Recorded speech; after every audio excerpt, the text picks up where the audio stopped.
Retention is an event. Loyalty is intent. There's a difference.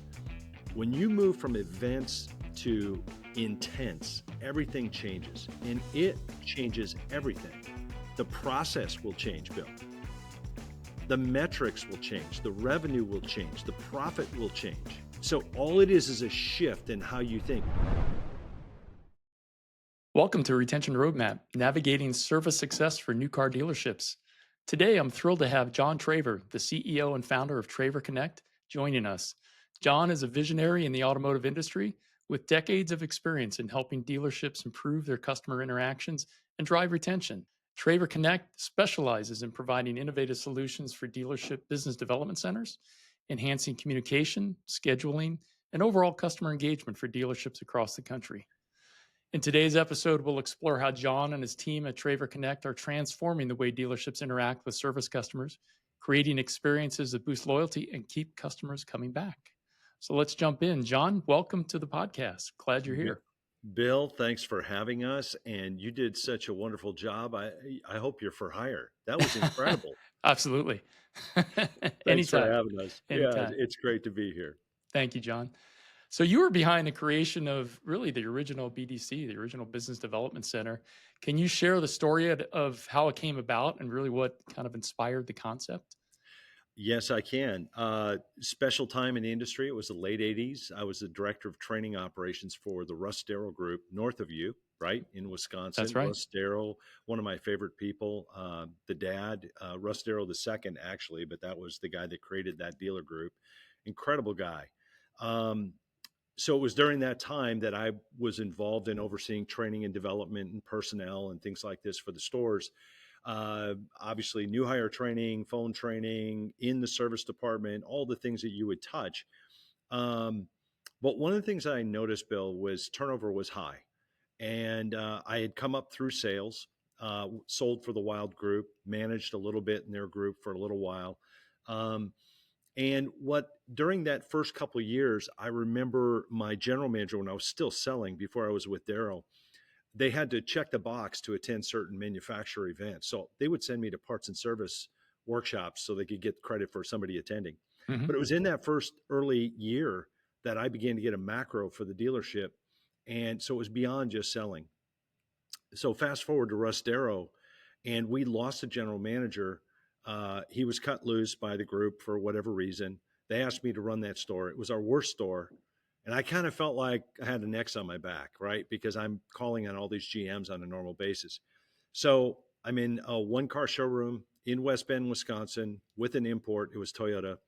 And at that time in 1988, Toyota wasn't highly embraced, if you will, by that market. And it wasn't like it is today where it's homogenous. But I remember having to work the phones and getting our salespeople to work the phones as I'm running this store.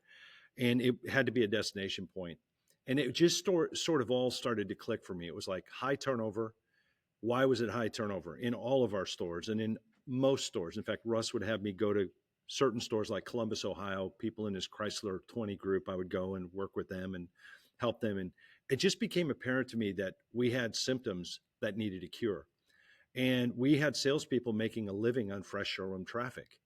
And the reason they were making a living doing that is because nobody's established anything different. It was just modus operandi, right? Yeah. And so to me, the way we talked on the phone, the way we gathered guest information, all these things did not line up with the changing of the market. At that time, we had Consumer Report, Motor Trend, Car and Driver, Road and Track. That was your internet. And customers, you remember, customers would come in, and they had invoice. And it was wild because the store, they kind of didn't know how to handle that, right? Like they had pictures of our invoice kind of thing. It didn't have ADD, so additional, your association, marketing costs, things like this. So it wasn't true cost. It was below even cost. So you had to overcome all this. And Bill, one thing led to another. So to me, the solution was we need a different game plan. And when I started this company, the idea of business development was essentially modeled after handling the phones well, organizing your day. But the Business Development Center tagline came because at the same time that somebody else had what essentially was the phone room, and it was Tom Stuker. And Tom did a lot of things right. Um, I had my own bent on how I wanted to do this. The business development manager to me was back then the window to the top was F&I. But to me, a business development manager properly trained on how to communicate, how to grow people, meaning the salespeople when they're Hmm. working with them during the course of the day, how to interact with today's customer would be tomorrow's leader in retail. That was the vision. Um, Truthfully, I didn't want to be a prisoner to the car business, if you will, and at a certain level at that time, but I loved the business Hmm. and I didn't want to leave. I wanted to contribute. So when I started Traver Technologies, I had a couple clients, and one was in Houston, one was in North Carolina, and they both essentially chose me. I had started doing some things with them on a consulting training basis, and then they said, "Look, you have something. You need to keep going." That turned into we got deep with both those stores, and we were successful. We developed this process of 90-minute shifts, a mailbox with letters of correspondence, keywords and phrases. I was not big on scripts. I was big on what I called call guides. I felt like communication's a context board, right? Bill Decker wrote, or Burt Decker wrote a book years ago called Communications a Context Sport. And he modeled the difference between Bill Walsh, the old 49ers coach, you Hmm. remember, Sure. and John Madden, the old Raiders coach. And when you heard those two guys talk, you heard two different things. They were both smart, but one was a more effective communicator. One was able to communicate and connect. And I felt like that was sort of my personal style too. I felt like when you communicate with people, you got to keep it real. There's certain rules of engagement that can be learned by somebody who maybe is not as naturally bent towards doing that. And so to this day, I still enjoy that. Like in our service calls, whether we're teaching stores, service BDC stuff, or we're doing it for them, we handle millions of calls here a year. Um, you open a call with an LY word, for example. So the customer says, "Hey, I'm just calling to get my oil change and my tires rotated." You can say, "Oh, I can help you with that." And there's nothing wrong with saying that. Or you can say, "I can certainly help you with that. I can definitely help you with that. I can absolutely help you with that." The difference is when they're calling on that call, they're anxious. Hmm. Every one of them are anxious. None of them want to make the call. And when they hear an LY word, you know what they think? I got the right person on the other line. So that in itself makes your job easier within the call. Now, how hard is it to add an ly word up front? Does it matter which word it is? It doesn't even matter. But it's like at Chick-fil-A. I'm off track a little bit, but I'm going to share this with you. Chick-fil-A, you go to a Chick-fil-A. Do you got one close to you? Sure. All right. And if you say thank you, what do they say? Do you remember? It's I the same don't two know. words. They say my pleasure. They Yeah. say my pleasure no matter where you go. Yeah. They never say no problem. They Oh, never say you're welcome. They never say anything but my pleasure. How long right. did it take for them to ingrain my pleasure? The answer 7 years. Yeah. It took them 7 years to hammer that home, and it's something that simple. So the BDC, what happened was I got about a year and a half, 2 years into it. The phone rang. It was Toyota in Torrance at that time. Now they're here in Frisco. I'm in the Dallas market. Hmm. Um, but Tony Fujita, North American VP, called. Then he called again a couple months later. Come on out. John Matt, VP of Sales North America.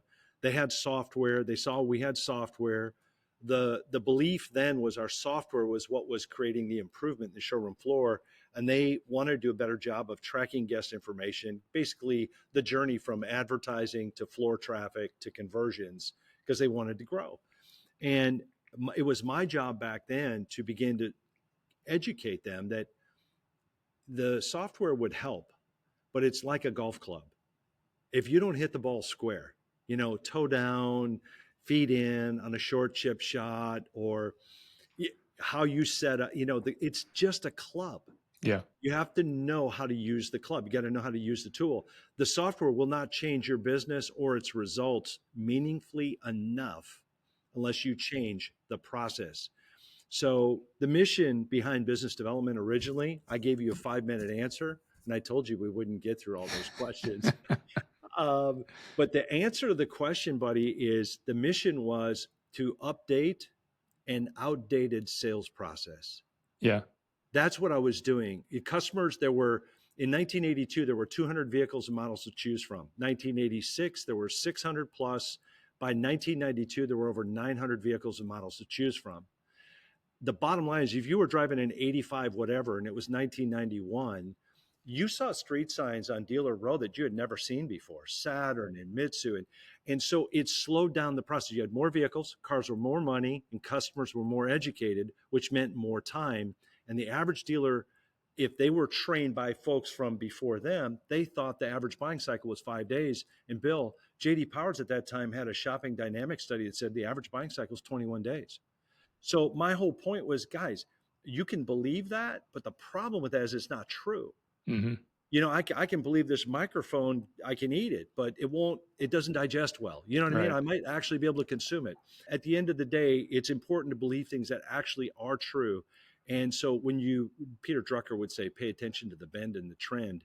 The trend had bent, and it had bent towards a longer buying cycle. So you needed to change the way you followed up. You needed to change what you said. You needed to change how you presented vehicles and models. You needed to change how you're going to field objections that now they were looking at a different model or a different vehicle, maybe even a different class than what they visited you with. And you should never be worked up about it. There's always a way to work through that. And we did that. We did that with keywords and phrases, 90-minute shifts, a BD boot camp, that we ran over 20,000 managers through over 20 years. ADP would come along and buy the company in 2000. We had won 4 years worth of contracts with Toyota, and then a bunch of other manufacturers followed. The company grew, and we were blessed, Bill. I mean, it was way beyond any hope or dream I had. We were really trying to just contribute. So That's that's great. where the original BDC came from, my friend. Hey, That's it was a great. great show. So nice to meet you. No, just kidding. I'm not going to let you get away that easy. I'm teasing.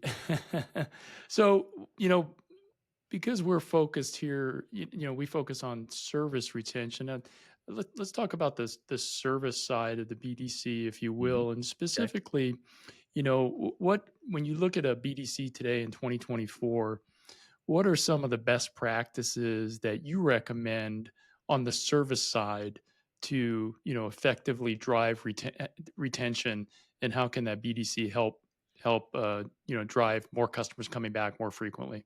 Yeah. So there's sort of a nomenclature of service BDC. There's two ways to look at this. There's a guy named Tully Williams. Do you know who Tully I know is? Tully, sure. Okay, great. Yeah, So Tully says it best. He says, "Hey, remember, we're in the repeat and referral business, right?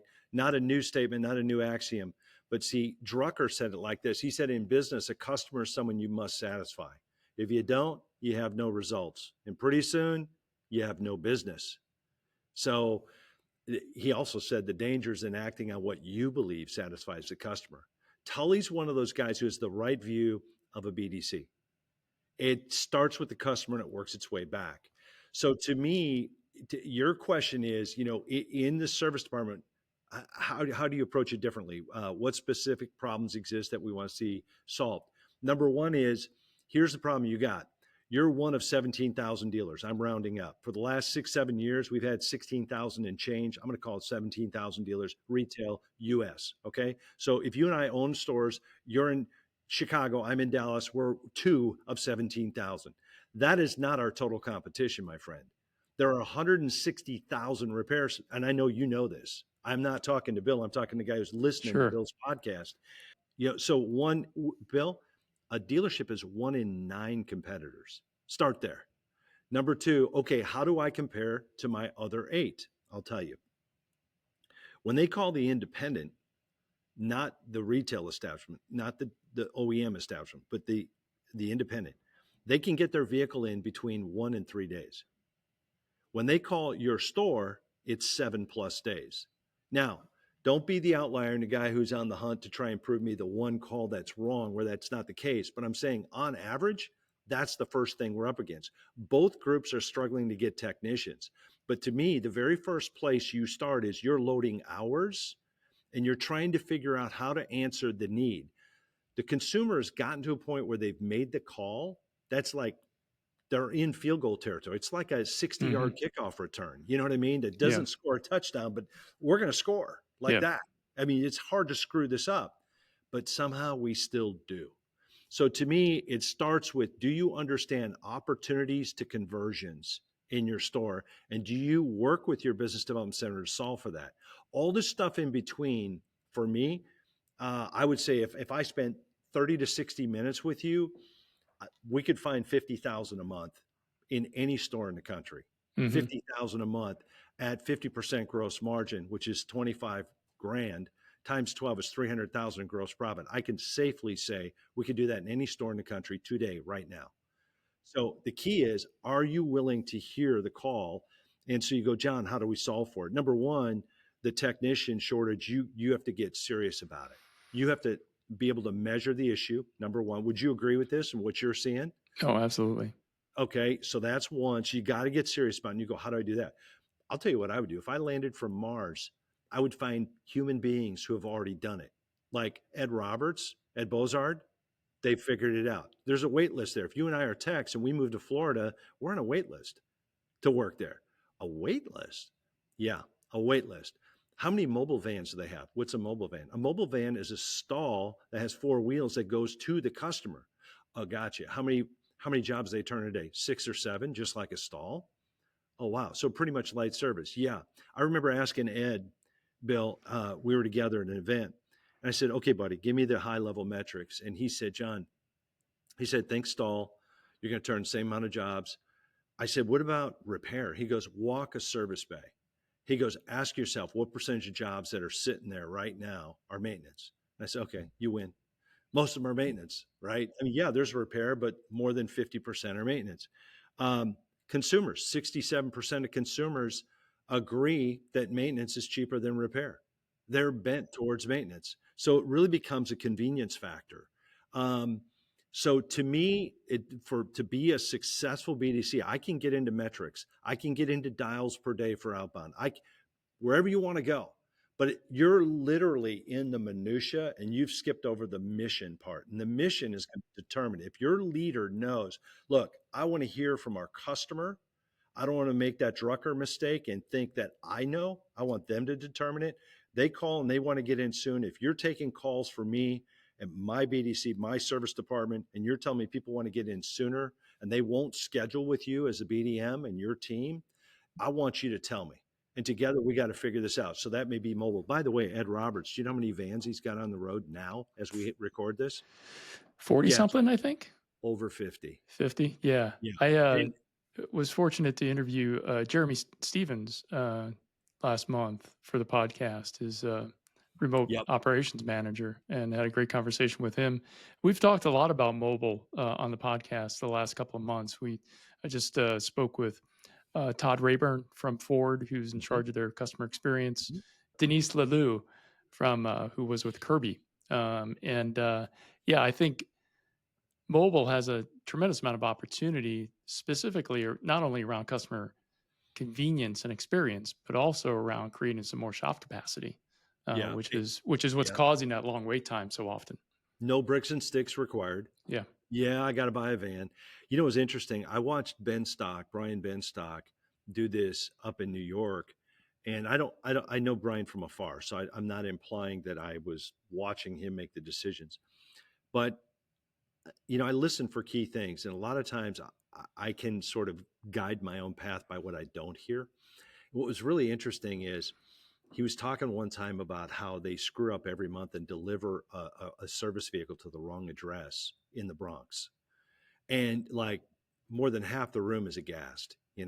And he just he's not bragging on it, but he's like, yeah, we still screw up. We send your car to my place and by accident, and we fix it, and there are people that want to, they want to make sure everything is right. But what Brian's trying to do is the right thing, and then make it right if it's wrong, because Hmm. it's still the right thing. The key is, some that are listening today say, okay, John, how do I navigate this? Bill, how do we navigate this? I think we would agree, guys, start with the right idea, then work on making the idea executed properly. But if you get hung up on all the minutia of, well, how will we do that perfect? Guys, the customer, when they find out that you'll come to them, we have a program here called Retention Moves, and it is basically campaigns. So list who's due, We do the calling, we do the scheduling. We have a network of drivers in particular markets, 70, 80 markets in the US, and we do the driving and make the car show up. So we go to the customer's house, we don't leave a loaner, we bring it to the shop, car is maintained, we take it back to the house, and it's all done. So pickup and delivery for those that don't have vans. And some stores cover the cost, some stores defray, and a little bit of it and have the customer absorb it. Doesn't matter. You decide. That's part of our journey with the stores. But at the end of the day, what we want is we wrote a check for that customer, $625 PVR, right? Hmm. NADA numbers, right? We bought them once. Why would we allow an industry like we have to defect at a 70% clip, right? And we're standing in line here with our checkbook to write the net. Like that makes zero sense to me, right? When we could spend money right now, a fraction of that per customer, and they just continue to do business with us over and over and over. That seems like a more appealing route. Right. Right. Yeah. And along those lines, John, I want to ask you what your take was on this idea of kind of proactive appointment scheduling. I know of some dealers, not many, but some that are proactive about scheduling the customer's next service appointment before they leave the dealership from their current appointment. And I know there's a lot of pushback from some dealers on doing that, but what are your thoughts on that? What have you seen from your perspective that either helps make that work, or things that you've seen that support that strategy? So it's a step in the process, is Yeah. what I would say. So when some stores hear that, what we've experienced here is, well, we've tried that. It didn't work. Okay. All right. Do you have any measurement? Do you got any data? How long did you try it? How many customers did you try it with? What was the conversion percentage? Zero answers, right? So to me, it's like that is we're going to touch second base on our way to third on our way home. That is one of the steps we're going to use for retention. So to me, number one, have a journey that's clearly earmarked. Number two, measure it. So if they say no, show me the flow chart. Then what? Well, then we're going to do outbound. We'll queue them up. Okay. When we offer, how do we say it? Here are the key phrases. Number one, we're going to say, Bill, it looks like now, based on mileage today, you'll be due to come back in June. Do you want me to go ahead and get you a time and date that work for you now? Or do you want me to just have someone reach out to you and get that coordinated as we get closer? Your choice. Yeah.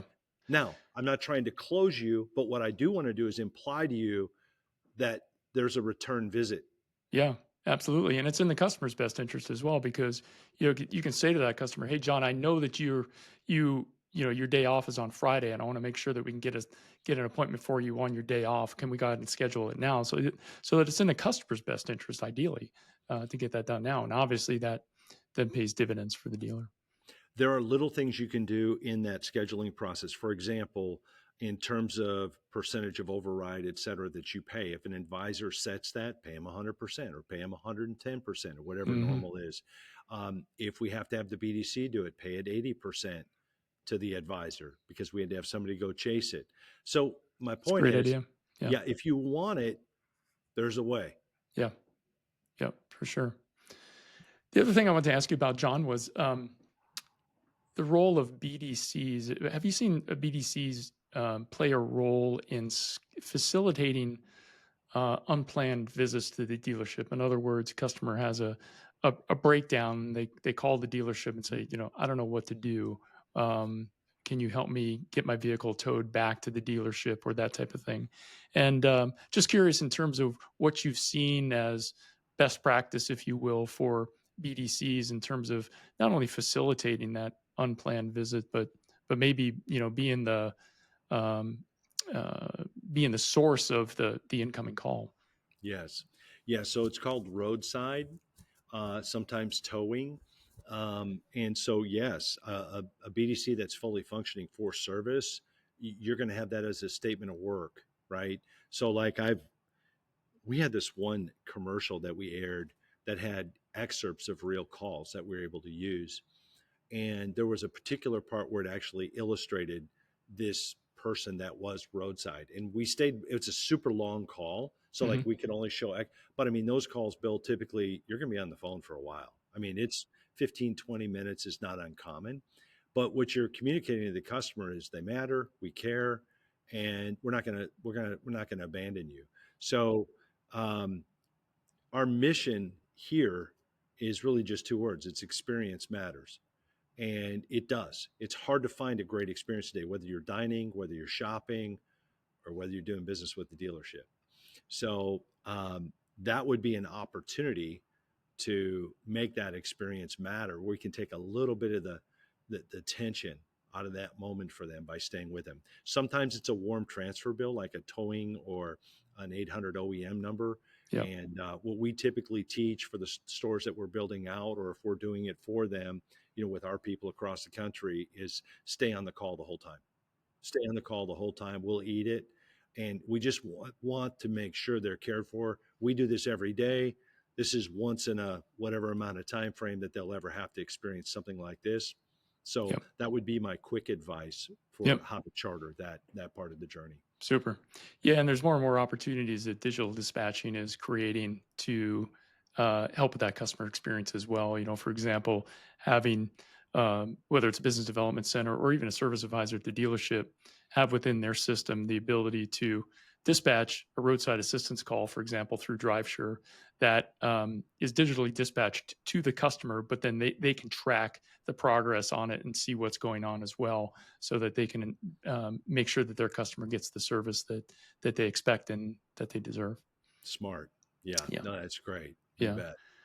So as we wrap up here, John, when you're looking forward into your crystal ball for 2025 and beyond, in the role of business development center, specifically around service, if you will, what do you see as some of the challenges, that one or two challenges and/or opportunities for dealers in your crystal ball?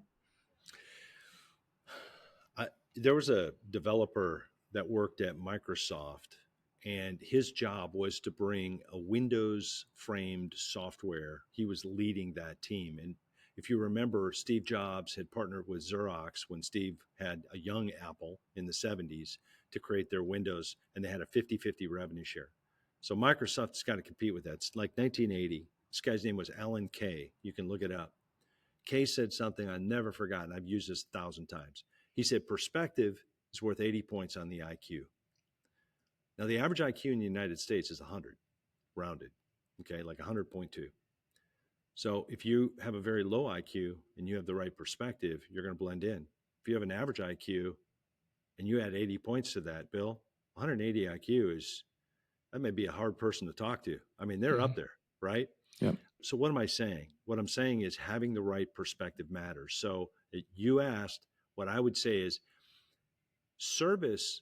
We use the word retention, and I'm not against the word retention, but we have a perspective here on retention versus loyalty, and we use one word for each. Retention is an event. Loyalty is intent. There's a difference.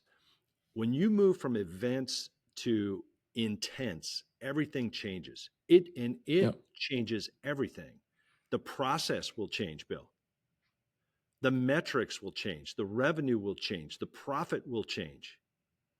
So all it is a shift in how you think. So you go, wait a minute, for us to win at intent, which means, no, I want to work with Bill at ABC, whatever. Okay. That's not just convenient down the street. It's Bill Springer. Yeah. Bill I love gets that. me. Bill will go a million miles for me. So to me, buddy, it starts at the top. Yeah. Leadership is how we think. So those of you that are leading fixed ops, you're leading dealerships, you're online 3, that's your store. Listen, you're Paul Revere. Your job is to be looking out here ahead of what's coming so that everybody knows what's coming. And then you got to be willing to invest in listening, in solving, in discussing, right? The steps that are required to go from retention to loyalty, to go from events to intent, where these customers just know Springer Motors, they got us, and we're driving whatever they sell because the way they take care of us.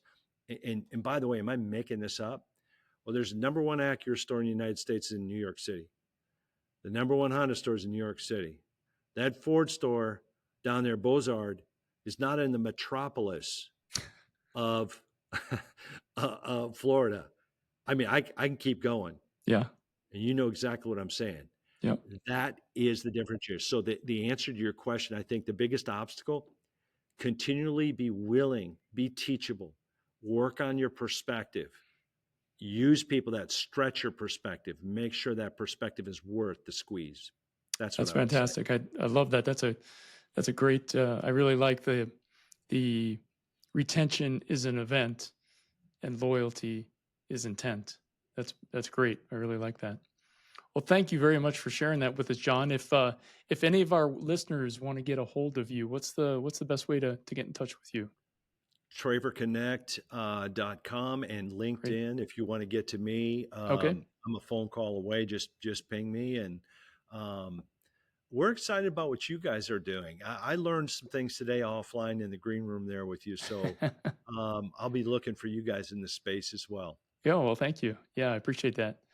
And yeah, we'll be. I'll actually be doing a workshop at NEDA. So Great. probably a couple of weeks after this episode airs on service retention. So feel free to stop by and come to the workshop. And I just may drop in a few quotes from John Traver. I love it. I look forward to seeing you in New Orleans, and happy holidays to you. Thank you. Same to you, John. You've been listening to Retention Roadmap, Navigating Service Success for New Car Dealerships. Subscribe on Spotify, Apple Podcasts, YouTube, or wherever you get your podcasts.